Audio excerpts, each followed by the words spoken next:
Assalamualaikum warahmatullahi wabarakatuh. Saya Siti Ulfa dari kelas Hukum 20A. Di sini saya akan mempresentasikan rencana penelitian yang akan saya lakukan untuk memenuhi tugas pada mata kuliah Metodologi Penelitian dan Penemuan Hukum, yang mana mata kuliah ini diampu oleh Bapak CSA Teddy Lesmana SHMH. Baik, untuk penelitian saya pada kali ini yaitu mengenai restoratif justice terhadap perkara tindak pidana korupsi. Restoratif justice merupakan salah satu prinsip penegakan hukum dalam penyelesaian perkara yang dapat dijadikan instrumen pemulihan dan sudah dilaksanakan oleh Mahkamah Agung dalam bentuk pemberlakuan kebijakan. Namun, tetap pelaksanaannya dalam sistem peradilan pidana Indonesia belum dilakukan secara optimal. Restoratif justice sebagai alternatif penyelesaian perkara tindak pidana yang dalam mekanisme tata cara peradilan pidana berfokus pada pemidanaan yang diubah menjadi proses dialog dan mediasi yang melibatkan pelaku, korban, keluarga korban ataupun pelaku dan pihak lain yang terkait. Restoratif justice ini bertujuan untuk penyelesaian hukum guna menciptakan kesepakatan atas penyelesaian perkara pidana. Ruang lingkup bidang ilmu pada penelitian kali ini yaitu pidana.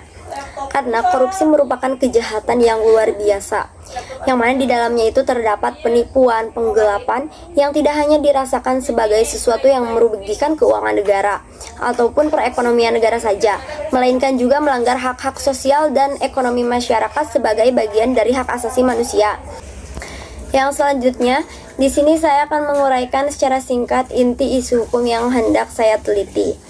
Wacana penerapan restoratif justice terhadap perkara tindak pidana korupsi oleh beberapa orang pimpinan Komisi Pemberantasan Korupsi atau KPK menuai penolakan dari banyak kalangan.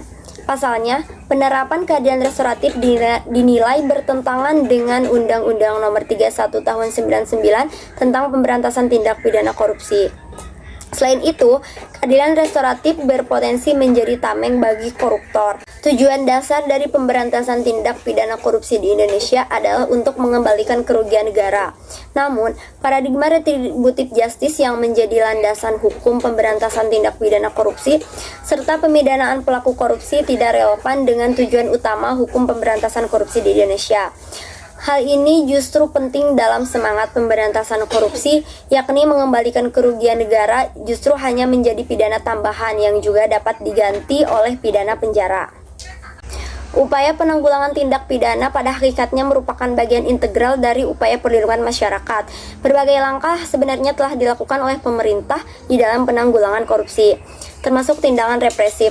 Memang sebagian masyarakat masih menganggap hanya dengan tindakan represif korupsi dapat ditanggulangi, karena menurut pemahaman mereka, tindakan represif tersebut dapat memberikan daya tangkal terhadap praktik atau perilaku korupsi.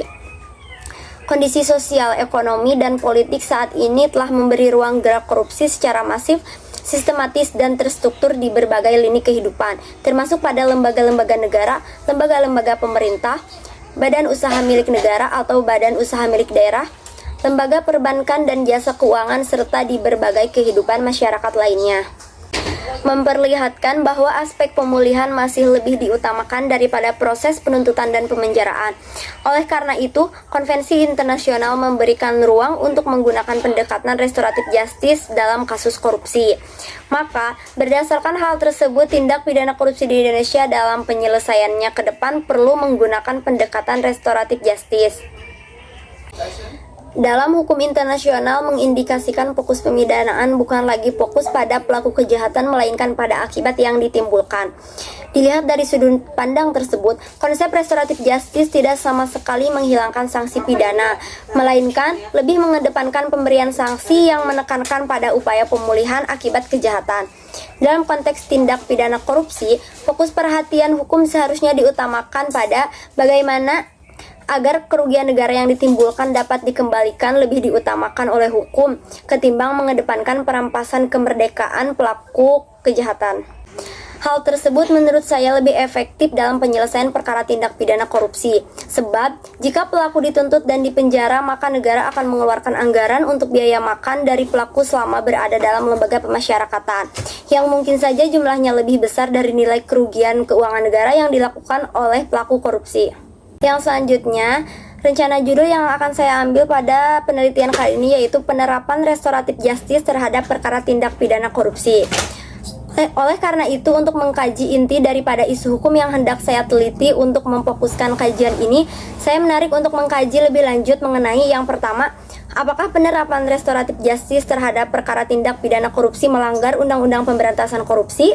Yang kedua, bagaimanakah efektivitas penerapan restoratif justice dalam menyelesaikan perkara tindak pidana korupsi?